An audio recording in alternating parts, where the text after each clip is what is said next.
I'm a 23-year-old hip-hop artist coming out of Little Rock, Arkansas. Really just trying to take on this music thing in the most genuine, authentic way that's possible. I've been doing this for about 6 years now. I have an independent catalog of 120 plus songs. I've yet to break into a mainstream market, but I feel that I'm just a couple years away from doing that. That's awesome. Yeah, you're super talented, and I'm really excited to hear more about your journey into music. And so my first question for you is, what got you into music, and is there a particular memory that comes to mind? Absolutely. I feel like just in life in general, inspiration is a really big thing. And for me, it was around like the first quarter of 2015. I was 17 in 11th grade. I was sitting there just like in my like communications class, and like Tyga at the time had dropped a mixtape, and I tuned into it, and I just thought it was like so amazing. And I was like, man, like what if I could do this? And at that point, I've tried a lot of things in life, like various sports, and nothing really ever worked out for me. But when I started like obviously writing songs, it was something that I just fell in love with at the time, and I haven't turned back since. That's really awesome. And my question for you is, what's your specific genre of music, and who's your target audience?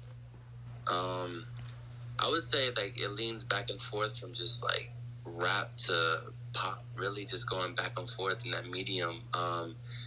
My target audience is like, I would say like 70% women between the ages of, I don't know, like teenage years to 40, I guess. Like that's really where I really reach the most. But me personally, I'm just trying to reach as many people as I can in the world, because I make music that you can live to, that varies from mood to mood, that I feel like if you're just a regular person going through life, going through different emotions, you'll be able to connect in one way or another. 100%. That's awesome. And I always like to ask this question, but who are some of your personal favorite artists and influences in music? I love that. Let's see, I have a list of like all time, and I have a list of people that I listen to the most currently. Within the last few weeks, the people that I've listened to the most would be obviously Drake, or I like Jack Harlow a lot. An independent artist by the name of Ryan Carvale. But for like my all-time list, if we're talking hip-hop, my top 5 would be Drake, Kendrick Lamar, J. Cole, Jay-Z, and Kanye West. That's awesome. I can definitely see Drake with your song All For Real. Really? Yeah, I can get that vibe from that. Just the way that it started out and everything. And speaking of All For Real, how'd you come up with the idea behind that song? And, how long did it take to bring it to life? Great question. Being that All For Real is my newest song. I have a video for that song coming out this weekend, actually. But it was around November of last year, and I was really inspired by Jack Harlow's What's Poppin' song. So I wanted to think of like something like catchy that was me, and I realized that, within my life and my friends, a response to them is always like, oh, for real? Like, it's just like something I say. It's like Southern slang, I guess you could say.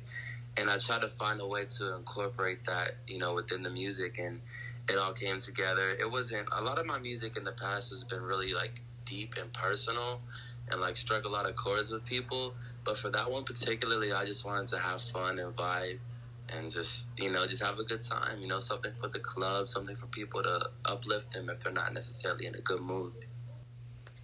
I feel that. And before I ask my next question, I wanted to play a snippet of All For Real for everyone in the audience, if that's all right with you. Let's do it. All right, awesome. For real, she told you that I'm really just a friend. Well, is she coming over? I'ma give her some hell. No label in that A, or the rap day on my lap. Yeah, that's how I like it. Break you in half, you know I divide it. I go lipping, you know I'ma bite it. Know what I want, already decided. All right. I really loved the production on that. That's what really gives me the Drake vibe. And your flow is really good as well. Thank you. I appreciate you. Of course. And my next question from that is, what's your favorite verse from that song? Probably the second verse, because like every time I write a song, you know, I have to harvest my energy before I even get started. But it's like it's like climbing a ladder when I make a song. Like I start from the bottom with my energy, and by the time I make it to the end of the song, I'm at the top of the ladder because I've just been going that whole time. It typically takes me a few hours to write a song, for the most part. But by the time I get to verse 2, I'm like ready to kill it because I got all that energy already. But then verse 2, verse 1, I'm like super skeptical on what I'm gonna say. And it's kind of hard to get the first bar going, the ball rolling. But once it's good, we're good. It's clear sales. I can definitely see that. Yeah. I think I agree with what Alyssa said before. I thought the production on the song was super well done, and I also agree with Alyssa about the Drake vibes. Like, I definitely agree with Alyssa on that 100%. And now I want to talk about the visuals for the song. So the cover art, what was the inspiration for the cover art, and how did you bring it to life? Great question. So originally, the cover art was very simple. It was just like a black background with like pink letters that said "All for Real."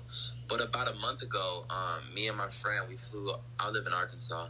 We flew all the way out to LA and we shot a music video in this video studio. And they had like all these different like, you know, scene looks within the place. And one of them happened to be like in this like place where like it was in front of like this like light setup and it like got dark. And that's when I threw on the metallic chrome looking jacket and we just did the scenes. And when I was chopping them, I just like paused it and like made a screenshot out of it and turned it into the single cover. So it's a little snippet of like what's to expect within the video this weekend. I love that, by the way. It like the whole aesthetic behind it looks really cool. And I'm excited to see the video. And speaking of the video, what was the process behind filming that? Like where was that, you know, shot, and what was that process like? Right. A lot of my past music videos were just like, to an extent, simple. We would just go around the country, just go in front of like places or scenes that would have looked cool at the time, and just threw the camera up and got in front of it. But this time I've always wanted to go shoot a video in a big studio. And this was my first time doing that. And they had like all these different like things within the place. Like you could stand in front of a light set. They have like one room is like covered in trees. One room is like covered in like aluminum foil. Not literally, but it looks like that kind of vibe. And we just went and did different locations. For this one specifically, I just wanted it to be fun and happy. Nothing too serious. I'm not trying to like make nobody sad or anything like that. But my next video is going to be way more sophisticated. Me and my team are actually flying to New York next week to go do it. And at this point, most of my videos have been done by myself. Like I just get a camera and get someone I know to record me, and I do all the editing in Premiere Pro by myself. But for the first time, actually, I'm excited to say I'm taking that next level to step up and work with someone else and invest thousands of dollars into, you know, the production of the video. So I'm excited for what's next, more importantly. That's amazing. That's awesome. And this music video comes out May 8th. Is that correct? This coming Saturday. I'm not too sure on the day. I think it's the 8th. Yeah, this Saturday is 6 p.m. Central Time. Awesome. Yeah, no, I'm really excited to see the video for that. I love seeing the visuals and, you know, the creative part that artists bring to life. And so I want to ask about the near future. If you're releasing any projects, what can we expect, and what are 3 emojis to describe it? 3 emojis to describe it would probably be the basketball going up like it's about to go into the goal. As cliche as it sounds, the fire emoji, and the 100 sign, because everything I do is authentic and I write from a real personal place. And what to expect next?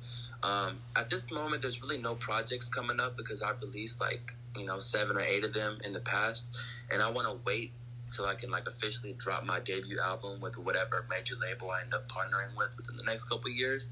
But from now until then, I really just see myself continuously dropping, a new song every 3 weeks. That's been the pace for about a year and a half now, and it's been just gaining momentum. And I feel like the snowball effect is really coming into play at this time.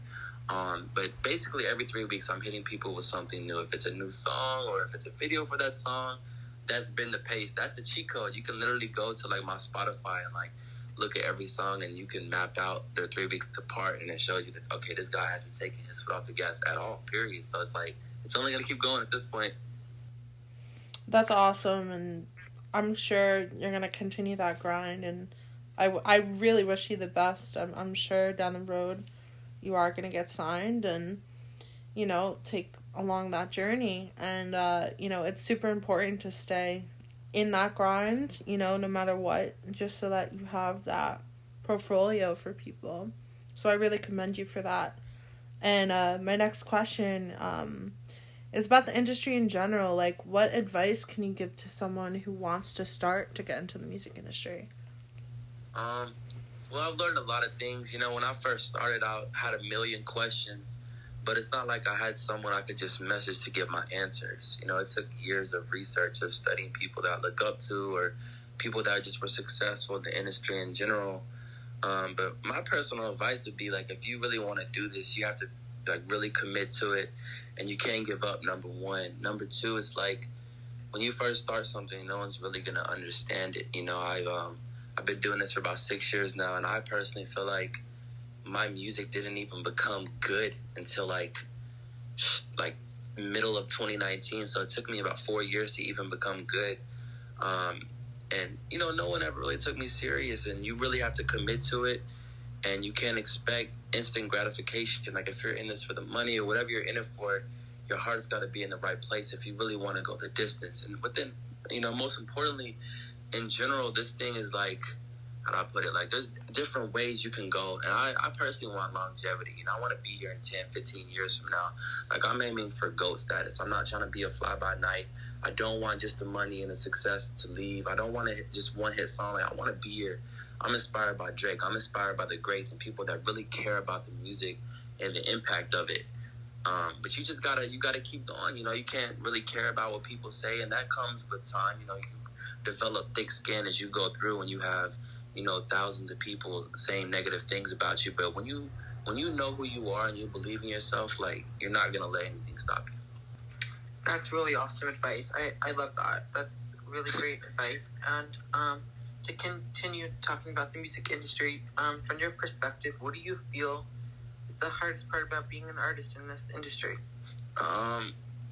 Everyone has different struggles, but for me by myself, it's like, at this point, I'm still 100% independent. So everything 100% is on me. It's on me to write the song, record it, mix it, master it, you know, put it out, promote it, go do the video, come up with the money to pay for the video, promotion, and do all that, repeat, and to be consistent with it, and to have not disappeared. Like, my fan base can clearly say there's never been a time where I've been gone or I disappeared or I flaked out.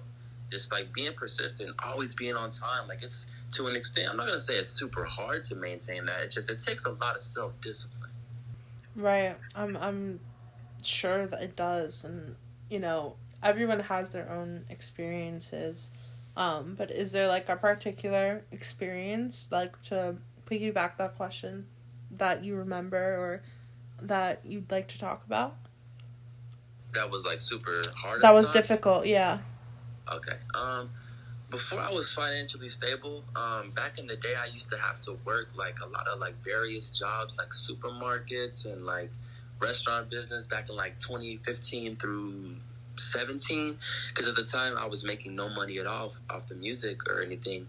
So I had to go work jobs at that time I was also paying other people to do everything for me because I didn't know how. So back then I didn't really know what to do. So I just went and I had to, like, work to take that money to get someone else to teach me how. And, you know, within time I learned how to do it myself, and everything came back full circle.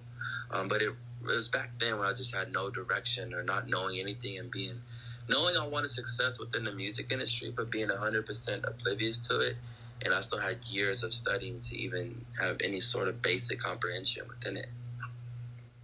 It seems like you've come really, really far, and I genuinely commend you for that, because not a lot of people, you know, stick to it, you know, after getting frustrated and struggling. So I genuinely commend you. And on a positive note, when concerts finally come back, given COVID, you know, where's the first place or venue you want to perform at? I think when you asked that question, it just really painted a beautiful picture in my mind. Really, this whole time, you know, the last 5 years, I've just been building this organic fan base online, and I have, you know, reached millions of people, but I've yet to like go on real life stages and interact and do shows with anyone to a full extent. But now, like last summer, right before COVID hit, like I had the budget ready. I was on the phone with venues. I was ready to go on my first little tour last year. But then COVID broke out. But now at this point, I'm really plotting and planning to trying to see when it's a good time. You know, obviously in some states they're doing their thing like Florida, but I don't see anyone going on full-blown worldwide tours now. But when that is a thing, my goal is to obviously start small within America. I want to hit cities like, you know, Dallas, Houston, Phoenix, LA, Denver, and just go around where my market works. And I want to, you know, do small shows around the country and just keep that momentum growing and grow within the years. And within 5 or 10 years from now, I really just see myself just filling up arenas. That's awesome. I'm personally so excited for concerts to come back. Cause that's just 100%. It's the best space. Like it's my happy place. I love being around people and just listening to some good music. And when you do perform in New York City, me and Alyssa live right outside of New York City, so we'll definitely be there supporting you, and definitely would love to. I love that. And so my next question for you is, what are some of the goals that you have set for yourself in the future within your career? If we're talking just like music industry success, I mean, it's to a cliche sound. I'm inspired by other people. I want to have like full blown, like sellout arena tours and, you know, platinum albums and platinum songs and just everything. I want to do it all. I want to be on every late night show and win Grammys. I want the whole thing, and I'm willing to work for it. I'm willing to put the time in and work as hard as I can to get there. Like, to this day, like, I personally feel like I said, 2 or 3 years away from mainstream success. But if you said, nope, you still got 5 or 7 years to go. And you got to work 18 hours a day, too. I'd be like, all right, cool. Like, I'm willing to put the real work in, because if you really build this thing organically and you do it authentically, that's what's going to keep you around. You're going to have that foundation, that fan base that's going to support you forever. You know, really, I mean, sometimes people evolve and they change so much that their fans end up not liking them. I hope that never really happens to me, but I'm excited to keep going, you know? And that's awesome, and keep that positive outlook. And that's because that's super important as well. And I have a fun question for you. If you could switch lives with one artist for a day, who would it be and why? As cliche as it sounds, in my life, I would have to just choose Drake, because I want to know what it's like to just be at the top of the top, like the pinnacle, and know what that feels like. I'm sure there's a lot of like behind the scenes pressure that comes with that, but just to know what it feels like to be like, you know, I'm 20 years in, I did it, I'm the biggest thing in the world, like I broke every record possible. Just, I want to know what that feels like. Like I still have that burning desire, you know, 6 years later, and I don't know where it comes from. Because, you know, being a human, you know, we have thoughts and feelings that come and go. But to wake up every day and think about the same thing and then go to bed thinking about it every single day for like 6 years straight, there's something to be said about that. It's so funny you said Drake, because someone else that we've interviewed, I forget who it was, said Drake. And, I mean, I could totally understand why people wish that they could just see his life and see, like, I mean, I think it's pretty dope, and I think he's super talented as well. And I want to ask you, are there any artists that you aspire to collaborate with in the future? Yeah, I mean, there's definitely many people I look up to and admire, but I'm at this point really, I'm open to working with anyone that, you know, is obviously as big as me, or maybe even smaller. It doesn't even matter. As long as the music is good and I'm able to personally connect with it, then I'm open to it. But people I would, you know, really super be honored to work with, obviously, would be like, you know, Chris Brown, or like Russ, or Post Malone, Jack Harlow, Big Sean, just anyone and everyone. Like, I'm a fan of good music, you know? I feel that. I love Russ. I think he's super talented. I could definitely see you working with him down the road. It's just super important to make sure that, you know, you stick it out, and honestly, like, good things come to people who wait, and know that, you're enough, and that, try not to listen to the noise around you, because there's a lot of noise, especially in the music industry. Since I work on the business side of it, so I see and hear a lot of things. I'm super excited to hear your future releases and see the music video, and I'm looking forward to getting to hear your sound more and see you develop. Yeah, me too. Same here. I'm really excited to see the music video that drops. Thank you guys so much. I appreciate the opportunity. Of course. If anyone has a question for Alec, raise your hand and we can bring you up. Hi, Alec. My name is Colb, and I heard a little bit snippet in the house here or in the club here, and then I kind of went to your Insta, and you sound awesome. Really like your sound and flow. Thank you. You're welcome. And my question is, since you're like an upcoming artist, how are you balancing your like personal life and your work life right now? That's a great question. I think when artists find themselves in a position where they catapult into major stardom, they find it being extremely hard to balance that life, because they're just overindulged in the partying and all that stuff. But with me, it's the opposite. I find myself working too much to where my personal life ends up slipping away, because at this point, for the most part, I sacrifice, friendships, relationships, and all that type of stuff. I mean, I make time to go out and have fun all the time, but not as much as the average 23-year-old, you know what I'm saying? Like, everyone tells me, you need to get out more, you got to go out more and go have fun. I'm just like, man, but I got to get this done. Then it's like, well, no, you got to go out, Definitely feel that. My sister's like the same age, and she gets that all the time, and she's well on her career at this point, and she just has no interest in like going crazy. So that's really cool to hear. I like that answer. And I heard you say Phoenix. If you're ever in Phoenix, hit me up. I can always do merch for you when you're on tour. Oh, 100%. But yeah, for sure. Thank you, and I'm looking forward to hearing more from you, and hopefully seeing more of you in the future. Thank you. I'll be sure to follow you back on Instagram. Awesome. All right. Thank you, guys. Appreciate it. My pleasure. Likewise. Thank you so much. If anyone wants to follow me on Instagram, it's METALEC, Metallic Alec, and be sure to follow everyone back. Thanks again, Alex, for coming on, and we'll definitely stay in touch, and we wish you the best. My pleasure. Thank you so much.